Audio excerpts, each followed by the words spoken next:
He said that once again. I was like, is this man flirting with me? Because why the hell am I calling you by your first name? I look like I'm fresh off the runway. Bitch, I go crazy the dumb way. Hello guys, and welcome back to my channel. If you are new to my channel, I'm Sadiddy Ken, and if you're a returning subscriber, welcome back to my channel. So as you guys see by the title and by the thumbnail, I am back again, of course, with another story time. This story time actually was not on my, I have a story time list. It was not on the list, but it randomly popped up in my head, and I was like, wait, why didn't I do the story time yet? So I'm back with this story time. If you like the video, be sure to like, subscribe, and comment, and I will see you guys in my next video. So this story time actually took place the summer before I left for college, and so that was like 2019 or so, if I'm remembering correctly. And I'm currently a junior in college. I'm about to be a senior in the fall, and then we graduate. But yeah, so this happened the summer before my freshman year. And so like I've said in previous story times, in the summer I used to do this program called SYP, where basically you get placed into a job, and from there you just work the job. So basically, like any other summer, I did SYP, and actually this summer I did not want to do SYP, but it was the best thing I could find at the time. So it's like, okay, whatever, I'll just take it. So I did SYP, and because this year, like, I was about to leave for college, I put on there that, like, my major was criminal justice and psychology, and, like, that was my interest. So because of that, they placed me to work at a police station. Now, listen, I have no interest in ever being a police officer. You will never catch me being a police officer. You will never catch me in a relationship with a police officer. That's just not for me. I have my opinions, and no, like, that's just a no. So once I got placed at the police station, although I knew, like, that wasn't my end goal, I still, of course, like, accepted the position just because, like, it's nothing to lose, basically. I was working at basically a police station, but the thing is, I was not working directly with the officers. I was working on the code enforcement side. So if you don't know what code enforcement is, basically it's basically like homeowners association, like annoying. And so like we would go around, and basically if people grass was too long, we have to like write up a citation. If people had commercial vehicles or cars with no tags parked on the street, or cars with expired tags parked on the street. There's basically things like that. If you had like trash like on your house or like by your house, there's things like that. Basically things to keep the community looking nice or whatever else. This story time is gonna show the bad parts of the job. So like I said, I worked with code enforcement, but we were still in the same office as the officers. So the officers that worked there, they were only about 6. It was a really small police force, and not only that, but they had some scandals going on, like some scandals that they were on the news, some scandals that they didn't even have an actual police chief at the time, which is why they were so small. So when I got there was only probably about like 6 officers, and that's including one officer who basically was moved up temporary to be the chief of police until another like officer was gonna get moved in, or however that works. I don't really know. So the officers, honestly, they made me feel uncomfortable. Like, they made me feel very, very uncomfortable.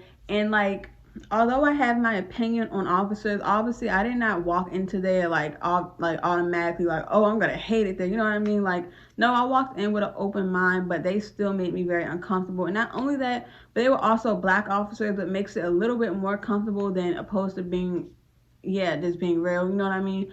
But either way,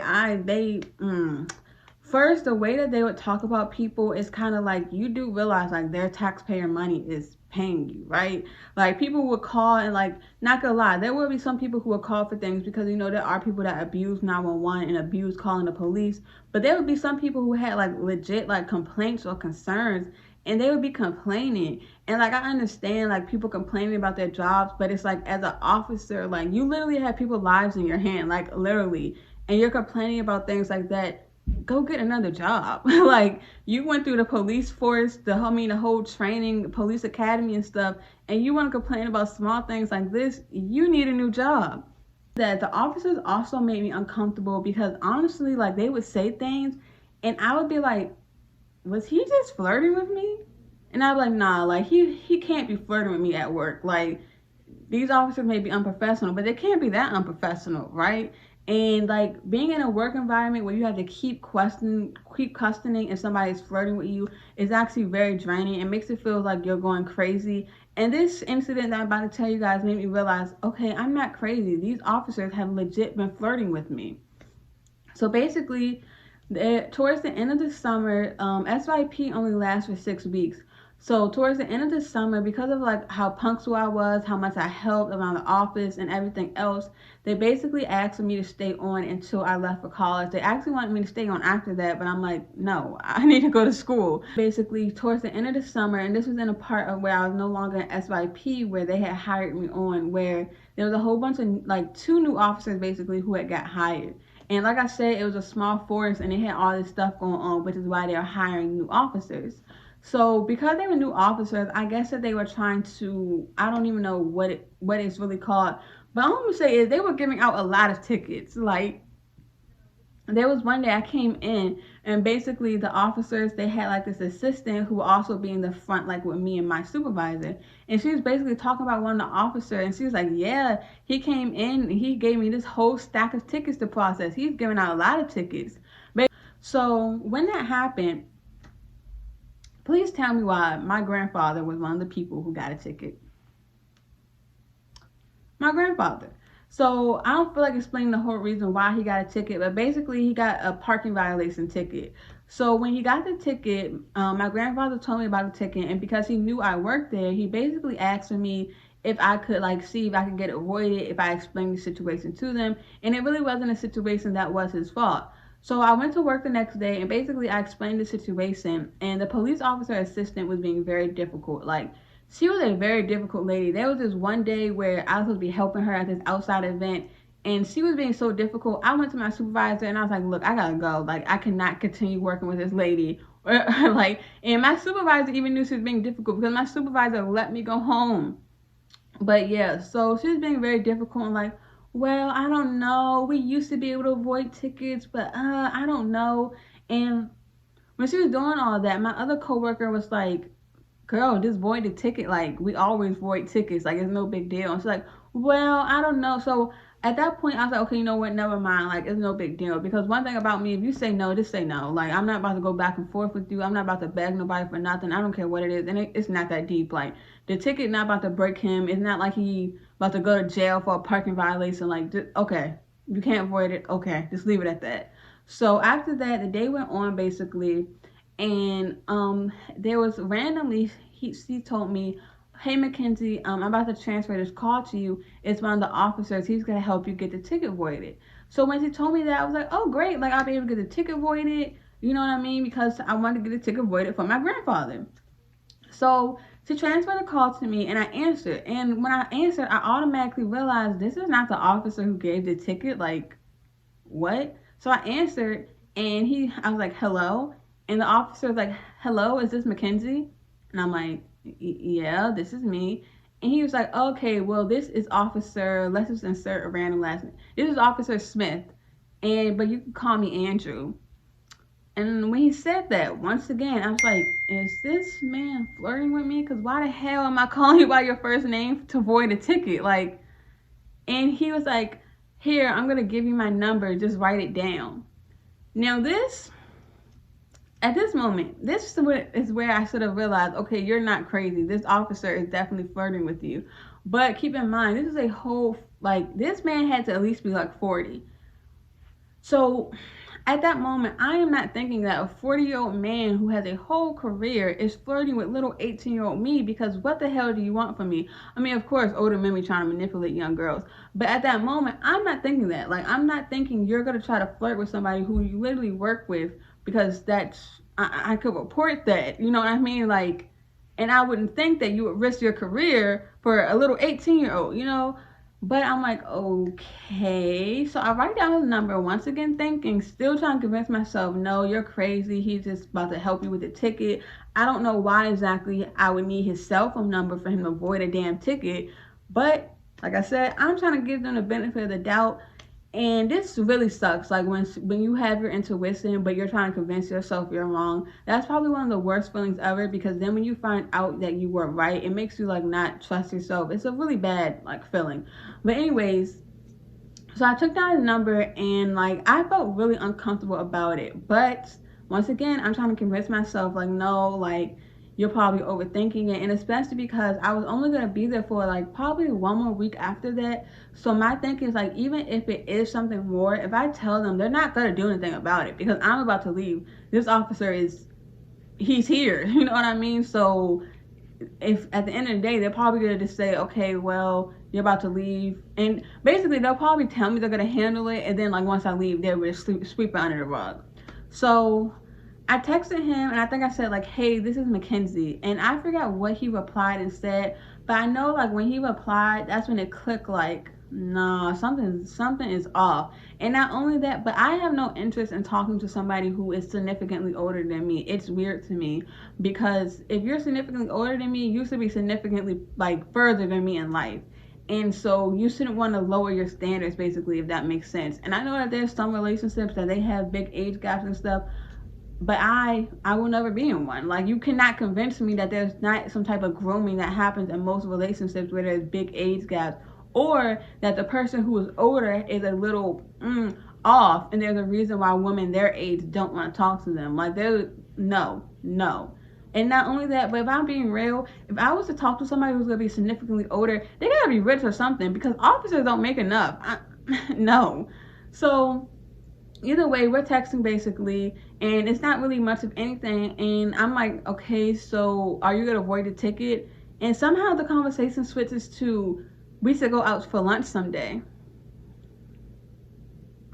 No.